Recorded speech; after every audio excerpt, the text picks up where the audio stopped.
everybody. Good morning, good afternoon, or good evening, wherever you are. I hope you smiled today. My name is Trisha Howard, aka Trisha Kicks Sass, and welcome and thank you for coming to episode 19. Oh, 18. Okay, of Fighting DDoS on the front lines. I am so excited for today's episode, and I know I say this every single episode, but it is particularly true today. I am very excited about today's episode. One, as you can see, I have two people on. That's new. That's cool. And what's even more new and cool is who these two people are and what they do. So I need everybody watching the show to get as hyped as I am for the show. And the way that will happen is for y'all to introduce yourselves, Chad and Elliot. So going in first name alphabetical order. Chad, shall you introduce yourself, please? Hey, I'm Chad. I work on the Akamai cert as a principal security researcher and team lead of part of that team. And you've possibly heard of our work before. We publish and talk about 0 days and vulnerabilities and DDoS attacks and different efforts. We're a pretty fun team. Yeah, I would agree. Elliot? Well, I'm Elliot, and so I work at a very small team at the Department of Defense focused on cybercrime issues. And so we work with folks like Chad all the time to try to go and shut down whatever the biggest, newest, baddest threat is. And we have a lot of fun doing it. Oh, yes. Yes. Okay, so now everybody can understand why I'm so excited, because this is really, really cool. Both of you, I respect very much, and I respect your work a whole lot. Anytime I get something from Chad, I know it's going to be really fun, and particularly because it's out there in the wild. What these two do is actually what is going on. And of course, in research, we like to live on the edge, but we need to know what is actually happening in the real world. And so I'm very appreciative of them for being on here today. Thank you very much. For those of you who are regulars to the show, thanks and welcome back. This one is going to be a little different. We are going to have a longer show this time. I could not only do 15 minutes. So that's one thing. And the second thing is I'm not going to go through all of the new stuff. The links will be in the show notes below as per usual. Okay, now that my pre-show prattle has ceased, I shall kick it over to the two of you. So obviously, let's start here, because one of the things that I really appreciated and enjoyed so much about working with y'all on getting content for the show was your friendship, your relationship, just hearing y'all interact. So why don't you start, could we start there, of how long you work together, how you work together, and all that stuff? Yes, I'm going to start because Chad looks slightly reluctant. Philippines. A decade. It's been a long time. And so basically, like, as I first started looking at DDoS stuff forever ago and really just trying to learn and understand, I think Chad is one of the first people I started to work with that really understood the technology behind the crime. And so we started collaborating and I think introducing each other to some of our friends that were also in the same space. And then, really just sort of teaming up on project after project to try to kind of race toward, stopping things, I guess. So I would say you do. Y'all definitely do work together to stop things. It's also, of course, could we talk a little bit about the Big Pipes working group? I think that's a good thing to mention also. You want to take this one, Chad? Yeah, sure. So kind of how Elliot pointed out, I was at a conference and there was a really good talk on the Lizard Stressor takedown, Lizard Squad. And one of the presenters I decided I needed to talk to, and that is the short path of how we ended up meeting one another. You worked on the Lizard Squad stuff, right? Yes, tangentially through some of the booting services. And then I think on the other side, as it sort of morphed, some of that group and their stuff bumped up against Mirai. But I would like to throw out that, like, I was not the primary. There were a couple other FBI offices at the time that were the ones carrying all the water and that particular thing. Yeah, so basically, via those connections, Mirai showed up. And Mirai hit Akamai with a nice left hook. And it got our attention, and we started digging into it. And as we dug into that, there was a larger group and a smaller group inside of that kind of really cornered that and tackled it and started collecting a bunch of intelligence and reverse engineering malware and doing all of that. And once that was done, we all kind of agreed that this was a good effort with a good group, and we should continue this work. And that was kind of the birth of Big Pipe. So we took that small group of 20, not even 15 people or something at the time, and created this Big Pipes working group. And then Big Pipes has been running since 2016, 2017. Oh, nice. Cool. Yeah. And basically, inside of that group, we're talking DDoS. We're talking the landscape of DDoS, emerging threats, actors, groups, where they're operating, how they're operating, what they're doing, services they're running, all of that kind of stuff. Just trying to kind of keep a finger on the pulse of the marketplace and the environment and the landscape and the threats and action when the threat warrants it. Yeah. Oh, that's awesome. Nice. Thank you for that backstory. I actually didn't know that. I didn't know all of the, how the origin story, so to speak. That's really cool. Thank you. Well, if I had a fun piece of context, we had originally sort of informally convened around a very particular DDoS problem, which was booting services. It was like these really cheap for profit services, not always the most powerful, but like kind of the lowest barrier to entry. It's what a lot of people get exposed to when they're conducting DDoS attacks. And so we'd started there and we're focused there and had a plan there. And, and then Mirai happened, and, we really had this like sort of decision point of like, well, okay, are we going to change the objectives of our working group to now pursue like these other really acute threats or not? And I think, we did ultimately like deliberately decide that we were going to look at some of the bigger things and but it was just funny because like we really just, we always say it was like that case was sort of us building, the anecdote of building the airplane while we were flying it, because we had to figure out so much stuff so quickly to really try to like not just do the investigation, but just reduce the harm that was coming from DDoS at that scale. Oh, wow. Yeah. Right. So let's talk about that DDoS at this scale, because y'all see it at a completely different scale than I would venture to say most people do. So what are some differences in the type of like the size and scale of DDoS attacks that y'all are dealing with that maybe somebody who's like a civilian or whatever blue teamer wouldn't see or deal with? You're going to answer that from Akamai's sort of perspective, Chad, and maybe then I would take it from sort of a different victim viewpoint. I was going to discuss it in the context of just Big Pipes in general, and that we've kind of got a coalition of internet giants.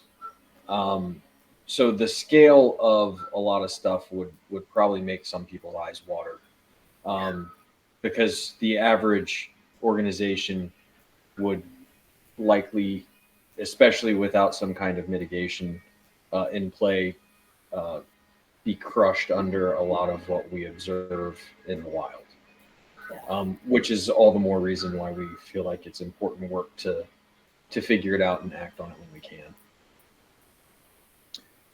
Yeah, one of the things I push back on sometimes is, it's easy if you're a very large company or very large ISP, it's easy to get jaded because your perspective of DDoS mitigation often becomes like a continuity perspective of like your product offering. And that's all just to say that you've got a lot of these companies that like 1 or 2 terabits are interesting, but not devastating, which is like totally different than 5 or 10 years ago where that sort of capacity wasn't built up. And so, in the news, you'll see DDoS when it's these really, really, really large attacks. And the reality is for most people, it doesn't take a very large attack to be interesting. Like a smaller attack for most normal users can be really, really devastating. And where we sort of really pay attention and I think really kind of gear up and work fast is there are scales of attack where you just tend to have cascading failures. So yes, you're attacking one thing with a lot of data, but when you break or overwhelm that one thing, it might cause sort of massive unexpected, often other disruptions. Ah, And so those are the times where we really, really, really are fixated on like, is this something where we can sort of find, arrest, stop somebody, or is this something from a technological standpoint? This is what one of the things Big Pipes is really good at. Can we take the toys away? Is this new large attack based on a new vulnerability or amplification method? Okay, can we like work the process of cleaning that up? And that's something private industry does incredibly well. oh, nice. I'll say also the something that I think people fail to realize is, and part of the reason that Big Pipes is focused on the stressor and booter scene is that the ease of access of deploying some of these things, um, you don't need to have technical capability. You need to have money. Yeah. So, and that's also where we try to focus because, it's I've said it in the past in the context of other conversations that basically like it's not okay that a small posse of nefarious actors can disrupt millions of people's lives, and we want to raise that bar. We want it to not be so easy for your 13-year-old nephew to ruin everybody's video game for the week because he had a few bucks from his birthday party that he threw on a PayPal. Well, I can't say PayPal, so we'll have to. That he threw on a vanilla Visa or something, bought cryptocurrency. So, that's one of the primary things that I think a lot of people, they hear about these DDoS attacks. Oh, who did it? Was it a nation state? Was it this? Was it that? And it might have literally been some 12-year-old in Romania. It's Right. like, yeah, that was something that I learned from working with your team a lot, actually, was the whole like lower technical barrier to entry and how scary it is, especially with regard to DDoS. Something that I found really interesting listening to y'all talk at one point was there was a quote, I wrote it down here. It's not always a sledgehammer, it can also be a scalpel. Talking about DDoS attacks. And I found that so fascinating because from like I would say the layman's point of view, when we think about DDoS, if a layman's is thinking about DDoS, they're probably thinking about capacity. It's huge, it's massive. It overloaded this and took it down. So I was really interested to hear that. Is there any additional things you would like to put on there? Well, I think for me, just to expand on that context, a lot of times, Chad and I over time, like you've seen enough of this that we can sort of infer from an attack target, what's being attacked, what's being shut down. We will start to, guess at attacker motivations and then who that is. The comparison between a sledgehammer and a scalpel, right, is people think about DDoS as this very large thing. They think of it as overwhelming bandwidth that's just smashing something. But a lot of times DDoS is this effective tool to target a service, a port, maybe one IP of many. And when actors can and do think about it that way, you can often break key or critical services by shutting down one small subcomponent. And so you don't even necessarily need a lot of bandwidth to do that. You just need how and where to apply that amount of data. And so, those are the things we're often looking for in the attack logs we review is sort of what are people attacking? And our more sophisticated actors are using many different types of DDoS attack tools to target many different types of services, because they can often get into a position where if a company is sort of manually responding to the attack, they can attack sort of faster than maybe IT or security can respond in some cases. And so I often try to explain, like, DDoS becomes this threat when it functions a little bit like a light switch. If I can choose to turn off internet services when I want, I can start to make a lot of money or cause a lot of damage that way once you start to think about it like that. yeah, and that goes back to Elliot talking about the cascading failures problem. And yeah, the scalpel can play a part in slicing that important vein that shuts down the rest of the body, if you will. Like even the HTTP2 rapid reset, like that was a CVE, a discovery of a vulnerability in HTTP2 stacks across like several OSs, several hardware packages, several libraries. That was found in Big Pipes. So it was during the investigations of looking into why this new attack variant wasn't necessarily crushing bandwidth, but was causing issues for several organizations, that we kind of figured out that, oh, there's an actual underlying problem in the HTTP2 stack itself. And then as we started to look around more and more, we realized this is a much wider problem than just, a couple victims here and a couple victims there. It's an industry-wide issue that needs addressing at the technical level, not from a DDoS side, but from actual software patches need to go into libraries, and then those libraries need to be pushed out, and advisories and all of that stuff needs to happen. So, Right. Yeah. that's a example of a scalpel. Okay. Yeah. Thank you for that. Because it's fascinating. And the more that I learn about how technology works, the more that I learn how pins and needles it is, like how weird everything kind of is. Oh, I saw a joke a while ago. It was like the internet is held together by a piece of tape and a string or something in somebody's backyard, and it kind of feels like that some days.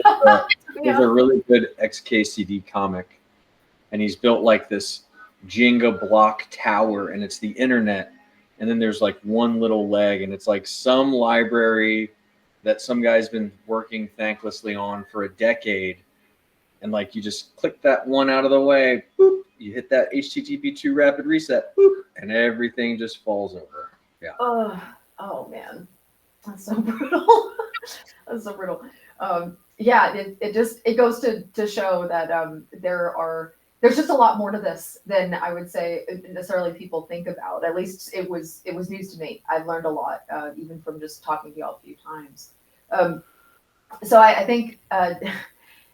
When speaking on the whole, like layman's perspective, DDoS is mostly connected to hacktivism, I would say. That's where your normal person, somebody who doesn't do this every single day, if they know the term DDoS, they'll probably think about a specific DDoS attack that took something major down, like the one in 2016, or they will think of hacktivism, because they do go well and well. That makes sense, because you want to be loud and you want to be noisy. And unless we are doing a scalpel thing, like we just talked about, DDoS is that. So I wanted to touch on, we don't have to talk about it a whole lot, but I did want to point out or mention hacktivism, and ask what y'all see regarding that. I'll say that hacktivism of old, so, the birth of Anonymous, and then the anti-sex and the lulz sects and all these hacktivist kind of lulzy groups, for lack of a better word, that were doing it. I kind of thought they were dead, to be honest. They kind of went away for a while, and we had bigger fish to fry. You had your pop-ups here and there, but it ties back to geopolitical stuff at this point are kind of undeniable, because there were several ideological, or not necessarily state sponsored, but certainly state focused, from an ideological standpoint, that popped up around the Ukrainian stuff, and now around the Israel stuff, and Gaza, and they're it's not like, oh, it's all one side. They're not all pro Russia, but you're seeing them pop up, usually in a line with that, either some kind of political, geopolitical, or ideological narrative. And it's kind of, I saw an article the other day about how there's a big resurgence of this, mostly because of the times in which we live, I think. Yeah. Yeah, I would love to add a point. I've often described hacktivism as sort of DDoS against CISO time, right? If you pull, I think hacktivism and DDoS, there's a math where it's sort of one of the easier paths to headlines, because it doesn't cost a lot sometimes comparatively to buy a relatively powerful DDoS tool. And they'll often attack a front-facing web server or something, sort of, HTTP based, let's say, such that they might shut the web page down briefly. But if they can shut the web page down briefly, they can take a screenshot, and then they can do a blog post about how they took down the website of some big thing, And then there's often derivative news from that. And sort of the public often believes, oh, the website for X thing went down. There must have been devastating attacks and damages throughout X thing. And almost always that is not the case. You literally just maybe had a 30, 60 second, several minute blip where like a front facing website was down, but it does generate a lot of sort of attention and consumption on the media side, which sort of feeds the perception of relevance among the actors, if that makes sense. So we monitor it, and there's definitely times that there are particular groups that are talented enough that they get addressed. But a lot of times, I don't want to be dismissive and say noise, but like the real victims are the poor IT execs at those companies that have to explain to the board that like, no, actually nothing was, actually compromised. We just got too much data, and then often those victim companies are then spending tens of thousands over provisioning internet service to prevent that from happening in the future. So there's a real financial cost borne by the victims. But in the hacktivism space, there aren't usually like real and permanent damages. Oh, that's good to know. I mean, of course, your outcome is going to depend on what the threat actor is looking for.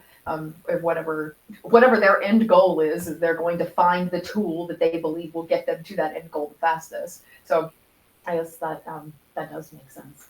Well, like even with the hacktivists, a lot of times some of their end goal is just the attention that is netted from the thing, and it's kind of like a self-fulfilling prophecy. Like they attack a thing, they down it, they claim to be a hacktivist group with grassroots organization.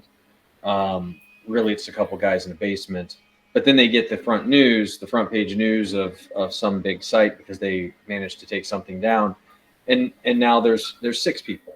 And then they do it again, and now there's 12. And then they do it again, and the next thing you know, they got a Telegram channel with 9,000 people sitting in it because they keep getting headlines. And the more people they get, the more money they have to spend because the more people are donating, and then they're buying access to better tooling, not because they are, elite hackers that are building cutting edge technology, but because they have a bigger pool of resource from which to feed from as a result of the coverage of their attacks. So it's kind of weird how it works sometimes. It's just so wild. It's so wild to think of the reference you used earlier of like a 13-year-old just like mad that they lost their game. So they go like, it's so sad that it's true and that it can be devastating. I mean, as you said, the what did you call it? The DDoS against CISO time. I love that. We've had cases where we've investigated stuff and found stuff in the wild. And there are other pretty credible voices loudly proclaiming that this thing is state sponsored, the servers were in Iran or whatever. And when we actually start to dig in, like this happened for the CERT it was one of the Bricker bots. It wasn't Bricker bot. There was another one. And when we finally figured out all the pieces, it was like a 14-year-old kid in the Netherlands. So it wasn't Iran. Iran wasn't going around nuking everybody's IoT stuff. It wasn't nation state sponsored. That was the cheapest VPS he could find, and that's where he launched his stuff from. And incredible. Wow, truly incredible.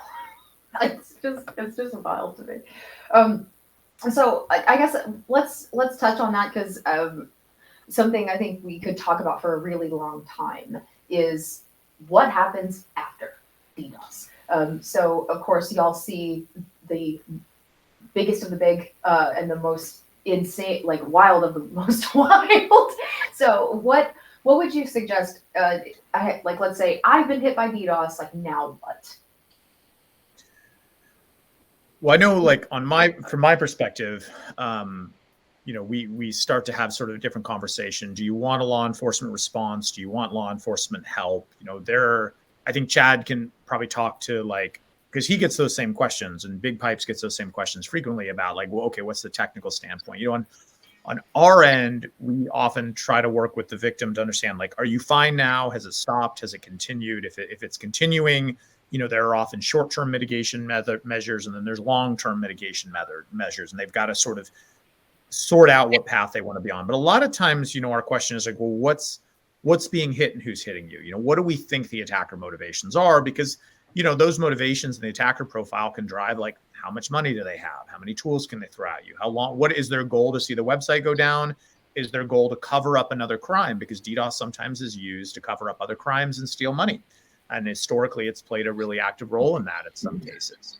Like and so we've worked cases where successful high dollar, $1 million plus wire frauds have been covered up by DDoS to once again sort of DDoS the security team's time, where they're focused on the acute problem and missing like the actual underlying problem. And so, that used to be a really problematic trend that I think education and some better mitigation methods have helped with. But yeah, a lot of times it's, why is somebody hitting you? What are they hitting? What are they trying to do? Because if we can work with them to understand the motivations, I think it sort of helps us understand like what is the risk going forward. Because that's usually, companies don't pay attention, usually most companies, to the DDoS until it causes a problem, right? So they might have missed the like ramp up and the different tools until there's a problem, and then they're sort of focused. And so, we're trying to work with them to understand like, okay, are we done? Is it going to continue? Who's doing this? To sort of help them shape what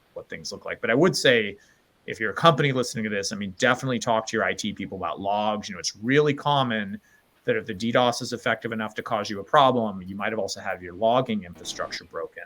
And those logs can be really valuable. The attack logs tell us a lot about the type of tool set that the attacker is using, and the type of tool set the attacker is using tells us a ton about how much money they have and what their motivations might be. So I'll agree. And without turning this into a sales pitch, I happen to know a company that does DDoS mitigation, Trisha, if you're interested in an introduction. What company? So, obviously, we exist. So that's a path for mitigation services. But all the stuff that Elliot said is spot on. And I have to say that I work with a number of companies that are great at providing mitigation services. Yes. Got it. So this isn't a sales pitch. No. But anyway, it's like what Elliot has said is right. Like, collect your logs. Don't panic to the point that you're not collecting evidence, because that evidence could be invaluable as understanding stuff. And a lot of people want to know the why, and a lot of times it doesn't matter the why. Oh, really? Yeah, who knows? Like, there's a lot of times where it's who knows. It's somebody has a bone to pick. You have no idea. Maybe their debit card got declined at 7-Eleven, and they went home and they've got a bunch of Monero lying around, and they bought access to a thing, and they're going to show you by attacking your financial institution or your gas station. And it's there. Sometimes there is neither rhyme or reason that can be deduced from the ether. You just kind of have to deal with what you're dealing with. Other times, it's very clear as to why they're doing it, because they're publicly announcing it on social media and posting screenshots, or they're dropping emails in your inbox, or they're including threats and payment details for their extortion attempt directly in the attack payloads. So, it comes from all over. But the biggest thing is to try to understand what you're up against at that point. Plan on mitigation techniques that you can apply yourself, and or having some kind of emergency backup plan for mitigation service providers if you can afford such a thing. And I want to say, I don't tend to think that persistent acute DDoS is not a common thing. It is, like, in my experience, it's very common for companies to have an attack, a big attack. But when you start to talk about like attacks that last days or weeks or whatever, ask for help. That's not normal. We can jump into that. And so we don't often recommend that you spend $1 bazillion to solve the problem you're dealing with right now, because it just isn't normal that you have persistent attacks. And whenever there's a persistent attack, like, I'm super interested in what is somebody trying to accomplish and why is this happening? Now, if you're in the online gambling world, or there are these fringe markets for which DDoS is really, really common for sort of financial reasons and other things. But I think broadly, for most corporations, most e-commerce sites, it's not common to have like consistent, persistent, high-level DDoS. I mean, That's that good that to was know. the origin story of Mirai. The origin story of Mirai was it Minecraft servers? Well, it was gaming, right? And it was a particularized type of gaming. And in this case, it was sort of non-Mojang, non-Microsoft Minecraft. But what wasn't understood, and I think this is a good thing to maybe explain a little bit here, is people think, well, okay, DDoS is gaming. For a long time, it was possible in broad gaming modes, so PlayStation, Xbox, those types of competitive online gaming. The players themselves often had information on the IP addresses of the opposing players. If I was in a Halo game with the opposing team, I had their IP addresses. And people quickly came to understand that you could gain a competitive advantage by shutting down the internet of the players on the competing team. And it became, I don't want to say an accepted practice, this is flagrantly illegal, but people were exposed to it. A lot of young men were exposed to it and sort of came to think about it as like, okay, well, this is a norm in this type of gaming. And eventually there were engineering changes for those environments that made it so you couldn't just grab the other player's IP, and a lot of this problem went away. There are still some gaming modes out there where this is common. What is not well understood is that many types of gaming are financially lucrative for the people hosting the services. And so it was a huge surprise to me to find out that young men, maybe 18 to 25, are running their own Minecraft gaming modes and making, in some cases, hundreds of thousands of dollars a year. Some of these people were still in high school and were making hundreds of thousands of dollars a year because of how popular their modes were and how much money sort of their customers were bringing to it. And so then what happens is, if I'm running a really successful game mod, a type of, let's say I run a type of survival Minecraft gaming mod, the average games are, an hour, 2 hours in length. It's really popular, but I have a competitor. Same thing, we make the same amount of money. What some people decided is if I can shut my competitor's game down using large-scale DDoS, I will get some subset of his customers. And that subset is enough to pay for this really expensive DDoS tool. And so while people thought gaming, the reality is that it was sort of a form of economic competition. And we do still see that in certain sectors where DDoS is almost I don't want to say accepted practice, but it becomes part of some types of online competition. We see it emerge. Yeah. And then it becomes a problem when you have these derivative effects where maybe the server you're attacking has enough mitigation that you have to break the whole protection system and affect a bunch of other servers to impact the thing you're after. And then it's always this race into sort of technology. And then Chad and I are always picking up the pieces when there's the cascading failures. But there's a lot of money in gaming. And there is. Yes, there is. Wow. Yeah, that's so fascinating. I guess I definitely thought of DDoS and gaming more with regard to like infected slurs, like in that way, Chad. Mhm. It was one of the fun ones to work on. Like just the irritated little teenager who got mad that their streamer didn't acknowledge them in chat, and then they just want to take them down. So it's really interesting to hear the other side of it. They're making hundreds of thousands of. Wow, amazing. Well, and the birth of the monster that was Mirai was Mirai, yeah. Someone basically their competitors were doing that to them, so they decided to build the next bigger thing and hit back. Yeah. And that next bigger thing hit real hard. Yeah, it certainly hit back. It's still hidden. It's still hidden a lot. Yeah, it's still, yeah. Oh man, I feel like so many of the projects that I get from Chad, Mirai is involved. It's just it's so prevalent. Yeah. It's everywhere now. It's so prevalent. So hot right now. I can't believe that we are here, but we are about at time. And I want to, before I go into my typical, I guess, news anchor sign off of sequence, is there anything else y'all would like to add that maybe we missed in our conversation that you think would be useful to people who are actively defending against DDoS today? Or anything else? I would just say ask for help. There are resources out there. The federal government has a bunch of organizations and people that, you're not alone if you're undergoing something like that, and you can reach out, especially to your local FBI field office. You can probably track down and ping Chad direct. But, we really do want to help when you're dealing with this, and you are not alone, I think, is the message we'd like to provide to people. And the only way out that I think I see is that we all kind of work together to solve these crime problems together. And I think that, we have pretty positive impacts on the trajectory of some of these crimes when the people when the people committing these crimes feel like they're going to be held accountable, they tend to be a lot less active. And we're sort of seeing that in the research when we're kind of studying some of the work that Chad and I are doing, that people are starting to get the message. So. And I'll follow that up by saying, please don't ping me directly. Thank you. Yeah. No, there are paths for that. I certainly am not that path. But yeah, like don't just sit there and take it. You do have, even if you're not aware of what they are right now, you do have options in mitigation and strategies that don't necessarily involve opening your wallet and paying us for mitigation services.